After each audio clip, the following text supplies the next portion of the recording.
All right, viewers, I'm here with Honorable Edo Ogor, the Minority Leader, Federal House of Representatives, Nigeria. He's here in Ugboha today to celebrate with his friend, Honorable Sergius Ogun, who lost the mom. Today is the wake. Yesterday, she was buried. So, welcome to Ugboha and welcome to Edo State, Honorable Edo Ogor. Thank you very much. All right, sir. First and foremost, I just want to give you the opportunity to send a message of condolence to your friend, Honorable Sergius Ogun. Well, first, I think there is the need for us to commend the manner in which Sergius took the departure of Mama. Mommy, like you all know, is very dear to all our hearts. Knowing fully well that Mommy has gone, may I, at this particular time, state very clearly that may God give him the heart and fortitude to bear her departure from this sinful world. We'll also pray that her soul rest in peace. I think with this kind of training, sacrifice that Mama has made, there is a great opportunity that Sergius will be of great service to this society. I've seen in him a wonderful young man, a man that will go places, a man that I believe that will take this community, Edo State in general, and probably Nigeria on the long run, to the realm of amazing grace. Viewers, we cannot see someone like Honorable Edo Ogor and not talk politics. So I'm going to be asking Honorable Edo Ogor about his views on the state of the nation, Nigeria. Sir, a lot is happening in Nigeria today. PDP was in power for 16 years, and recently, people say they were sacked. Some say they were thrown out of power. Is PDP disorganized because they are no longer in power? And what do you think about the state of the nation since President Buhari came to power? Let me, with all emphasis, state very clearly that PDP was not thrown out of power. We were voted out. No matter the scenario, there is the need for people to also give other opportunity to some. And that is the beauty of democracy. But if you want to ask about our unity as a political party, we are one. We are dedicated to the service of mankind. Forget about some of these unnecessary allegations that you are hearing out there. The whole party structure cannot have the same problem at the same time. There is the need for people to understand this kind of campaigns of blackmail going on all over the place. But I've always emphasized that the taste of the pudding is in the eating. The Buhari administration, which is the APC government, has come to play. What we hear today is nothing but body language. I've never seen where body language performs magic. Somebody probably will not even plant a pole, electric pole anywhere, but he will claim credit for what somebody else who have awarded billions of naira of contracts have done. You will see people who probably will say their body language are the ones that are making the refineries working. I believe that probably their body language also will repair some of these roads that are there. But if you ask me about the state of this nation at the moment, I don't believe anything is happening. This nation is almost at a standstill. You can clearly see that from the economy. See that from what the naira is to the dollar at the moment. Look at the fears of most people that want to embark on some level of industrial projects. Ministerial list took us almost 4 months to present, but you saw the speedy passage of the Senate. What you can read from this is that the Senate are in a rush to see the business of governance to continue. It shows clearly that nothing is happening for a while, because when you look at the Constitution, single person cannot run the business of this whole nation. Mr. President alone cannot carry out the whole activities of this country. That is why Section 5 stipulates clearly that the President has the powers to delegate those authorities. He brings in rooms to appoint ministers and a host of other directors.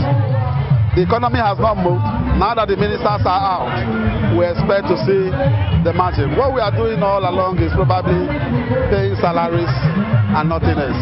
But sooner or later, we will watch. We will see how this magic will enroll itself out. People have made so many promises. How people will be paid 5,000 naira on a monthly basis, the unemployed. How school children will be fed throughout, their school life, and a host of promises. The creation of 3 million jobs on an annual basis are things that these people have not started. I am not here to criticize. When I criticize, you will see my criticism. It will be very, very, very constructive. I want to give them the opportunity to exhaust the goodwill of the Nigerian people. I will not want to play politics for now, but when the appropriate time comes, you will see Leo Ogor in action. PDP, are they going to be constructive in their criticism in the House against... I have always emphasized that for any criticism to make any meaning, it must be constructive. I will never be a party that will embark on any form of negative criticism. I will criticize and propose solutions. I will not just criticize for criticizing purpose.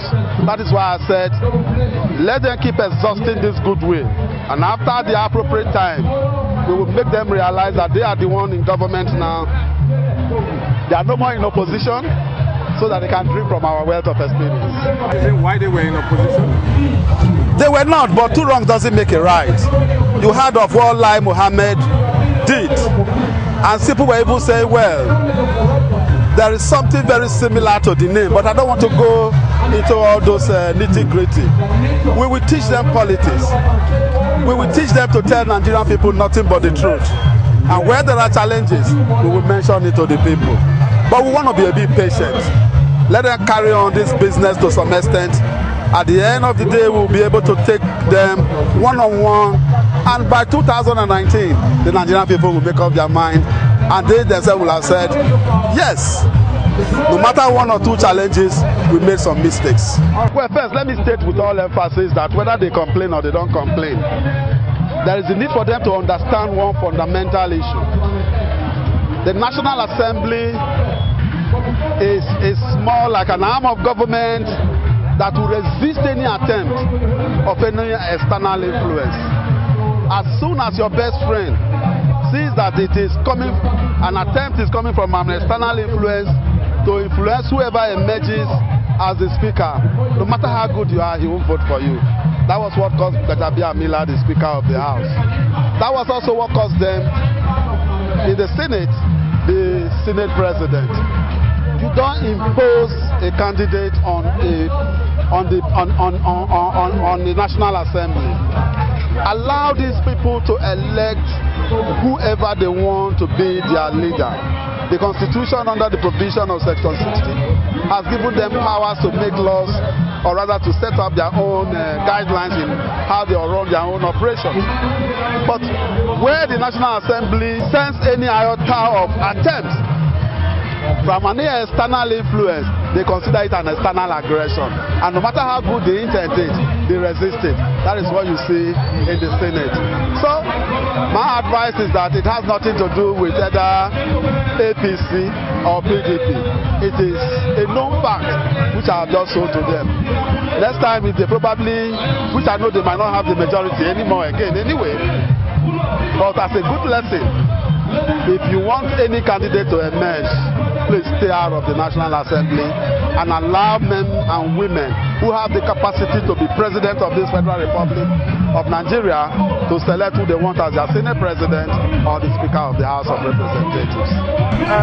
Do you think PDP has learned from what happened to them, and are we going to see a bigger and stronger PDP? Let me agree with you that we made some very, very few mistakes. Mistakes that we at the appropriate time will apologize to the Nigerian people over. But if you look at the report that we came out with recently, I just came back from the NEC meeting. 2 days ago, and then we resolved clearly that these are the steps we are going to take. We are bringing in a northern candidate to run in line with our presidential candidate. We have started putting our structures all over the place. and let's see where they will pass. Let's allow them the opportunity. But for me now, we are even more solid than before. We are together. We feel very, very humiliated by the action so far, because there were a lot of lies that were said to the Nigerian people, and because we didn't want to complicate issues, we allowed things to be. But in the next 2 years, the Nigerian people will speak, and when they speak, you will be so surprised that we will win almost all the 36 states in this country. All right, the last question, sir. Do you think you have been a public servant leader to your constituency, the community that voted you into power, to be their elected representative? Well, first, I think I may not be able to judge that, because if I decide to judge that, the only answer I will give to you is yes.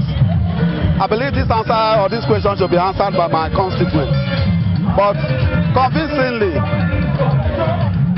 they have elected me continuously among other competitors. They've given me the vote overwhelmingly. It shows that they see something in me. They appreciate one quality in me. And I believe that if that might be the yardstick of my judgment, the answer to your question is yes. All right, okay. Thank you very much, and I'm very sure they will speak to you. Yeah, thank you very much.